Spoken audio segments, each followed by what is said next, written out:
Kolegivo, მოგესალმებით, კვორუმი არის, შეგვიძლია დავიწყოთ ბიუროს დღევანდელი სხდომა, გვაქვს რამდენიმე საორგანიზაციო საკითხი და როგორც ის დღევანდელი ბიუროს ხდომით დავხურავთ საშემოდგომო სესიას. მინდა კიდევ ერთხელ მადლობა გადაუხადო ყველას ნაყოფიერი მუშაობისთვის საშემოდგომო სესიის განმავლობაში. ჩვენ მნიშვნელოვანი საკანონმდებლო ცვლილებები მივიღეთ.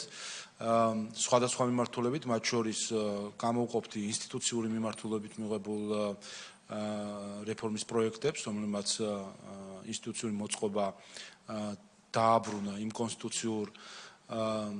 სისტემაში, რომელიც ჩადებულია ჩვენს კონსტიტუციაში და სხვადასხვა დანამატების, მინაერთების, მიშენებების თუ დაშენებების სახით იყო საკმაოდ ეკლექტური და მიმდინარე წელს, ასევე როგორც საშემოდგომო სესიაში, ჩვენ ეს პროცესი ინსტიტუციური მოწყობისა დავაახლოვეთ ჩვენს კონსტიტუციურ მოწყობასთან, იმ ჩანაფიქრთან, რომელიც ჩადებულია კონსტიტუციაში და რა თქმა უნდა, ეს მუშაობა გაგრძელდება. მეორე მიმართულება გახლავთ საქართველოს დემოკრატიის გაძლიერების მიმართულებით მიღებული სხვადასხვა საკანონმდებლო ცვლილებები, მათ შორის განსაკუთრებით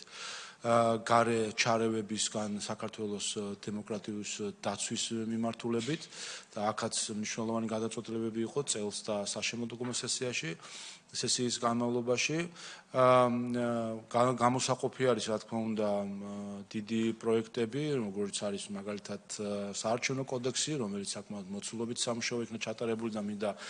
მადლობა გადაუხადო ყველას, ვინც ჩართული იყო ამ კოდექსის შექმნაში. მსხვილი საკანონმდებლო პაკეტი,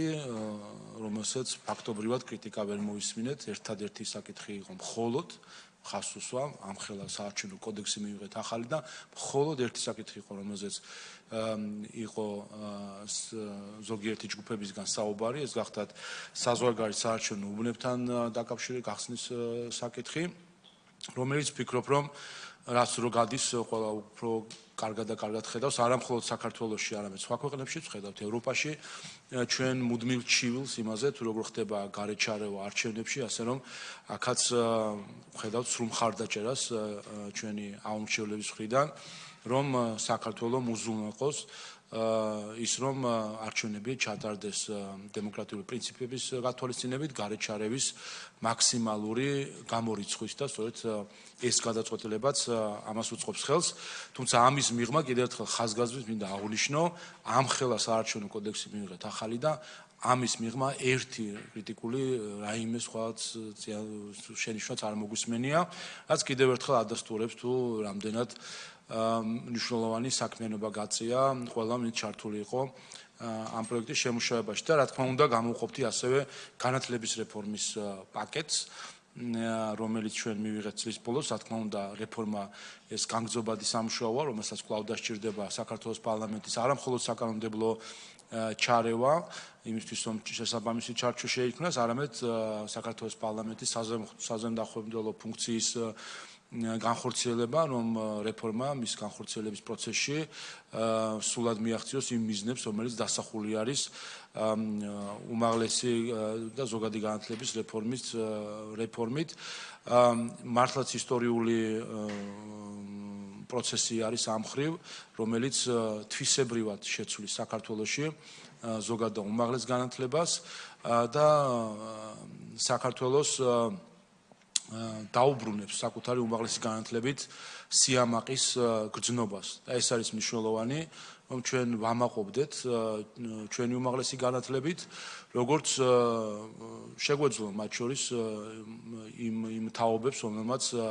ძლიერი საუნივერსიტეტო თუ სასკოლო განათლება აქვს გამოვლილი და საერთაშორისო კონკურენციაში ვხედავთ ჩვენ ქართული მეცნიერები, სტუდენტები რამდენად წარმატებული იყვნენ საერთაშორისო კონკურენციაში და მნიშვნელოვანია რომ ამ მხრივ ჩვენს მოქალაქეებს და ჩვენს შვილებს მივცეთ შესაძლებლობა და ავიღოთ პასუხისმგებლობა, რომ საქართველოს და საქართველოს სახელმწიფომ მისცეს უმაღლესი ხარისხის ზოგადი და უმაღლესი განათლება და იყოს კონკურენტურანიარი მთლიანად მსოფლიოში, ასე რომ ბევრი სიახლე იყო, ბევრი გადაწყვეტილება მივიღეთ, პოლიტიკურად ისევე როგორც ბოლო რამდენიმე წელია იმ ტურბულენტობით, რაც რეგიონში არის, რა თქმა უნდა, კვლავ ეს დაძაბულობა შენარჩუნებული იყო და ამ მხრივ პარლამენტს მისი საპარლამენტო დიპლომატიის და საგარეო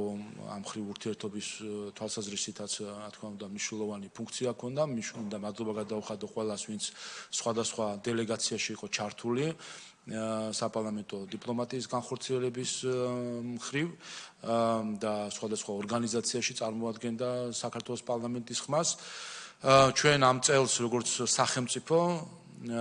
ვასრულებთ გამარჯვებული იმ მხრივ, რომ გვაქვს უპრეცედენტო რეგიონისთვის უპრეცედენტო ეკონომიკური ზრდა. ჩვენ პირველად საქართველოს ისტორიაში $10,000 გადააჭარბებს საქართველოში ერთსულ მოსახლეზე მთლიანი შიდა პროდუქტი. პირველად ჩვენი ეკონომიკა $100 მილიარდ გადააჭარბებს და ამ მხრივ ჩვენ გამორჩეული ვართ ამ შედეგებით, როგორც წლიური შედეგებით ეკონომიკური ზრდის, ისე აბსოლუტური შედეგებით გამორჩეული ვართ როგორც რეგიონში, ისე მათ შორის კანდიდატ ქვეყნებთან შედარებით. ამას ვახერხებთ ჩვენი ძალით, ზედმეტი გარე არათუ მხარდაჭერის, არამედ უმეტეს შემთხვევაში გარედან ხელის შეშლის ფონზე, როდესაც ყველაფერი კეთდებოდა იმისთვის, რომ ძირი გამოთხოვდა საქართველოს ეკონომიკას, ძირი გამოთხოვდა საქართველოს უსაფრთხოებას და მშვიდობას, ძირი გამოთხოვდა საქართველოში დემოკრატიას. რთული პერიოდი არის სამყაროში, მეგობრები სანთლით არიან საძიებელი, სამწუხაროდ რატომღაც ამ რთულ ვითარებაში ბევრმა საქართველოს მიმართ მტრული პოლიტიკის გასატარებლად მოიცალა და ჩვენი პრობლემების დაძლევაში ვართ, რომელიც ოკუპაციის გამოწვევებს გულისხმობს და ოკუპაციის დასრულების მიზანს და ამას ზემოდან კიდე გვიმატებენ წაქეზებას, გამწვევებისკენ, ესკალაციისკენ, შუღლისკენ, ყველაფერი იმისთვის კი, რაც კი არის ანტონიმი ევროპულობისა და ამას აკეთებენ ევროკავშირის დროშით ხელში. დღეს საქართველოში, რაც რა თქმა უნდა არის ცივილიზაციული სირცხვილი, როდესაც ევროკავშირის დროშით ხელში წვავს საქართველოს პარლამენტს, ევროკავშირის დროშით ხელში ძალადობრივ შტურმით ცდილობს პრეზიდენტის სასახლის აღებას, ევროკავშირის დროშის ხელში ისვრი მოლოტოვის კოქტეილს, ევროკავშირის დროშით ხელში მიუვარდები ბავშვებიან ქალს და შეურაცხყოფას აყენებს. ეს ყველაფერი დღეს საქართველოში ხდება მხოლოდ მათი მხრიდან, ვისაც ევროკავშირის დროშა უწირავს ხელში და ეს არის ცივილიზაციური სირცხვილი ევროკავშირისა, რასთანაც აიგივებს დღეს სამწუხაროდ ზოგიერთი ევროპული ძალა თავის თავს საქართველოში. და იმედი გვაქვს ჩვენ უყურებთ რა ტენდენციებს მათ შორის ევროპაში, პატრიოტული ძალების მომძლავრებას ევროპაში და დარწმუნებული ვართ, რომ ის უმცირესობის მთავრობები, რომლებიც დღეს თავს ახვევენ ზოგიერთს თავის პოლიტიკურ დღის წესრიგს, მოусმენენ საკუთარ ხალხს და ეს ყრუკედელი ევროკავშირის ხელმძღვანელობას, ევროპულ ბიუროკრატიასა და ევროპელ ხალხს შორის ეს ყრუკედელი დაინგრევა და ბრიუსელის ბიუროკრატია მიყვება თავის ხალხის სურვილს, რომ იყოს ევროპა კვლავ მშვიდობის სივრცე და არა გამალებული შეიარაღების და მესამე მსოფლიო ომისთვის მზადების სივრცე, რომ იყოს ევროპა ეკონომიკური კეთილდღეობის სივრცე და არა ეკონომიკური დაღმასვლის სივრცე და რომ იყოს ევროპა ჭეშმარიტი ევროპული ღირებულებებისზე დაფუძნებული სივრცე და არა გამოგონილი იდეოლოგიების საკუთარ სივრცეში და გავრცელების და სხვა ქვეყნებისთვის თავსმოხვევის სივრცე. ასე რომ ამ წინასაახალწლო სურვილებით ჩვენ რა თქმა უნდა ვეგებებით მომავალ წელს კვლავ მობილიზებული ჩვენი ქვეყნის ინტერესებზე დაყრდნობით და ერთი რამე ის რაც ქართველმა ხალხმა თავისი მრავალსაუკუნოვანი ისტორიით იცოდა და რასაც ბევრი ხალხები დღეს უკვე ხედავენ, არის ის, რომ ეროვნული ინტერესი არის ამოსავალი ნებისმიერი გადაწყვეტილებისა, ამიტომ ასე შეიქმნა ერები, ასე შეიქმნა სახელმწიფოები, ასე იქნება გაერთიანებები, როდესაც ინტერესებს და ეროვნულ ინტერესებს ეფუძნება და ამას უსურვებ ყველას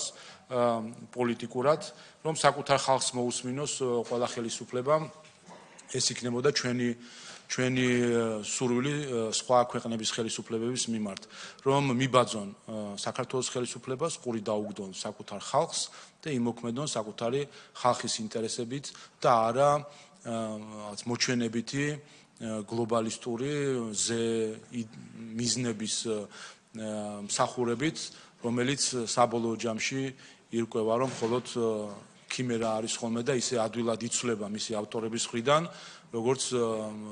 ესე ვთქვათ, მათი გეოპოლიტიკური თუ პოლიტიკური სურვილები. ახლა კი რაც შეეხება ბიუროს დღის წესრიგს, რამდენიმე საკითხი გვაქვს და შემდეგ უკვე გვექნება სესიის დახურვა. პირველი გახლავთ საგარეო ურთიერთობათა კომიტეტის წარდგინება ვალამ ლიპარტელიანის რამდენიმე მეგობრობის ჯგუფში გაწევრიანებასთან დაკავშირებით, იაპონიის, კორეის, გერმანიის, ავსტრიის, უნგრეთის მეგობრობის ჯგუფებში. გთხოვთ ამ მხრივ მხარდაჭერას. მადლობა. ასევე წარმოდგენილია საგარეო ურთიერთობათა კომიტეტის მხრიდან წარდგინება ნიკოლოზ სამხარაძის სლოვაკეთის რესპუბლიკის პარლამენტის მეგობრობის ჯგუფის ხელმძღვანელად წარდგენის შესახებ. გთხოვთ ამასაც მხარი დაუჭიროთ. ასევე დასამტკიცებლად წარმოგიდგენთ ჩემს მიერ წარმოდგენილი არის ოლქის დელეგატის ბიუროს ფუნქციების ორგანიზებისა და საქმიანობის წესის დაფინანსების წესისა და ოდენობის განსაზღვრის შესახებ დებულებაში ცვლილება, რომლითაც ის შესაბამისობაში მოდის 2026 წლის სახელმწიფო ბიუჯეტის შესაბამის ახალ საბაზო კოეფიციენტებთან. გთხოვთ აქაც მხარდაჭერას. გმადლობთ და ბოლოს საკითხი გახლავთ ასევე ჩემი მომართვა 2023 წლის 11 ივლისის ბიუროს გადაწყვეტილების ძალადაკარგულასთან გამოცხადებასთან დაკავშირებით. ეს შეეხება კომიტეტების ანგარიშების სტრუქტურას, რომელიც ბიუროს მიერ იყო დამტკიცებული, ვინაიდან ასეთი ანგარიშები რეგლამენტით გათვალისწინებული აღარ არის სავალდებულო, სტრუქტურა სავალდებულო გავაუქმოთ თავისთავად, თუმცა რა თქმა უნდა, რაც ახლა არის შენარჩუნებული და ახაც მინდა შეგახსენოთ, რომ ჩვენ გვაქვს პარლამენტის წლიური ანგარიში, რომელშიც ყველა კომიტეტის საქმიანობა აისახება. და ამ დღეებში ჩემ კაბინეტი მოგმართავთ, რომ შესაბამისი კომიტეტებიდან მოგვაწოდოთ ინფორმაცია, რომელიც აისახება შემდეგ უკვე პარლამენტის ერთიან წლიურ ანგარიშში. და აქაც გთხოვთ მხარდაჭერას, რომ ძალადაკარგულად გამოცხადოთ. მადლობთ, ეს იყო საკითხები. დღეს დეკემბრის მე-3 პარასკევია, შესაბამისად საქართველოს კონსტიტუციის 54 მუხლის პირველი პუნქტის საფუძველზე საქართველოს პარლამენტის საშემოდგომო სესიას დახურულად ვაცხადებ.